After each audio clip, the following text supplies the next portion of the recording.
I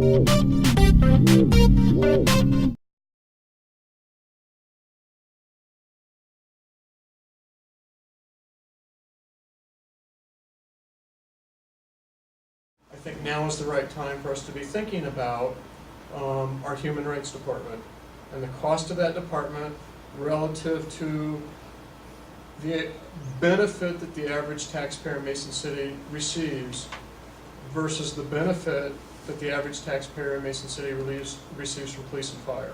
There's really, I know you guys don't want to talk about it, but human rights department's $154,000. We free up floor space in City Hall, bring the rec department over, we save $18,500 in rental expenses. It's pretty darn close to $162,000.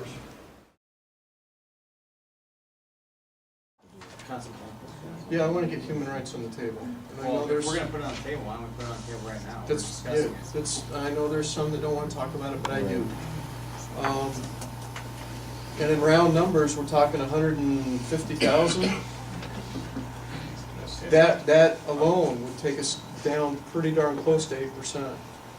Now I've heard that by opinion of the Attorney General, we may have to have a Human Rights Commission. I'd like to find out if that's true. I'm understanding that that opinion is if we're a community of 29,000, which we are not. And if we have to have a Human Rights Commission, that's fine. And without question, they do add value. But let's talk about the number of people in the community that actually benefit from that organization versus the cost that it has on the taxpayers. What do we touch? Maybe a dozen people a year? 2 dozen people a year? I have no idea. In a community of 27,000 people, and it's a budget item of over $400,000 when you add in federal funding. That's a pretty darn expensive service that we're providing to the taxpayers. And if we do indeed have to fund that organization, I want the taxpayers to know, especially the wholesome guys that have been laid off that are sitting home paying property taxes, that the taxpayers in Mason City are funding a service for people that not only live outside the Mason City city limits, but people that live outside of our county. And it's not clear to me why Mason City taxpayers have to fund a multi-county service. I just don't understand that. So what's your proposal? Primarily, I'd like to have council consensus that we're going to have our city attorney try to find out, preferably by Thursday, if indeed we legally have to have a commission, because if we do, there's no point talking about it.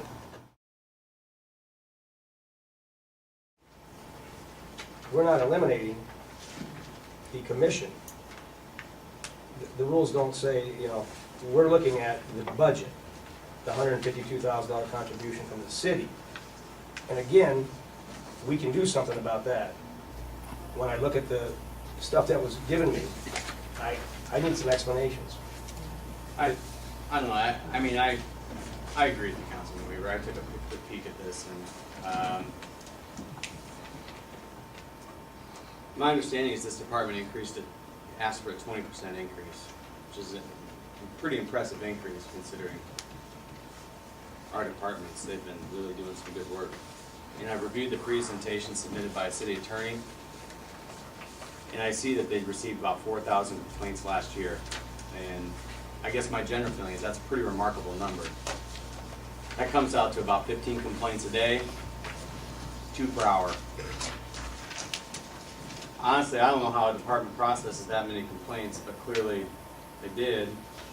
They disposed of 3,920 of them, and I assume they researched all of them thoroughly for merit. So, my understanding is the department moved forward on 80 of those cases last year, and to be honest, I wouldn't have thought anything of that number until I reviewed this packet.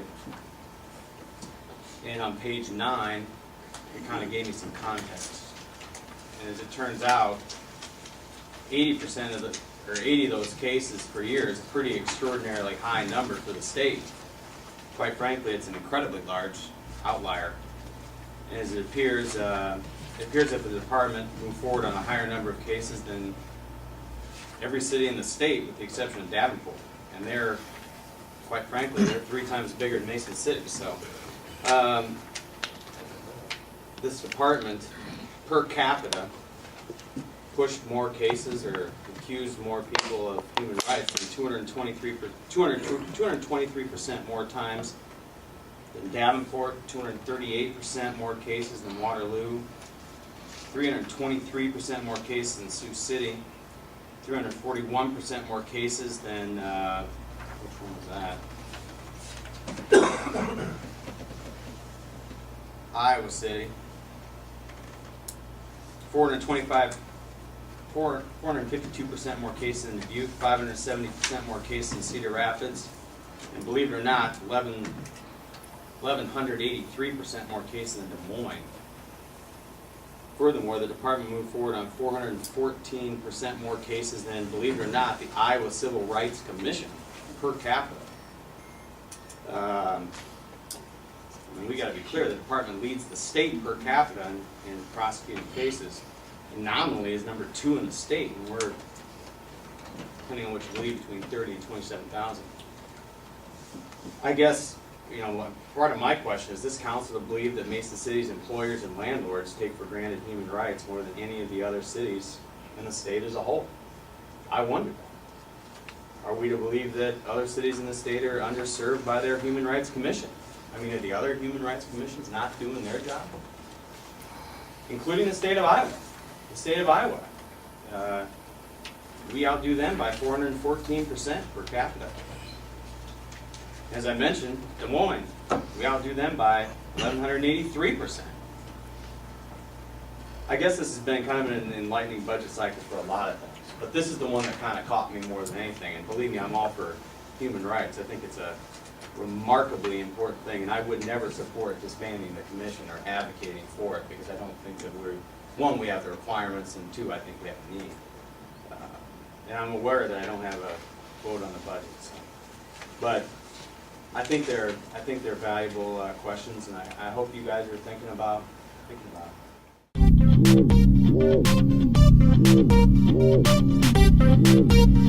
it.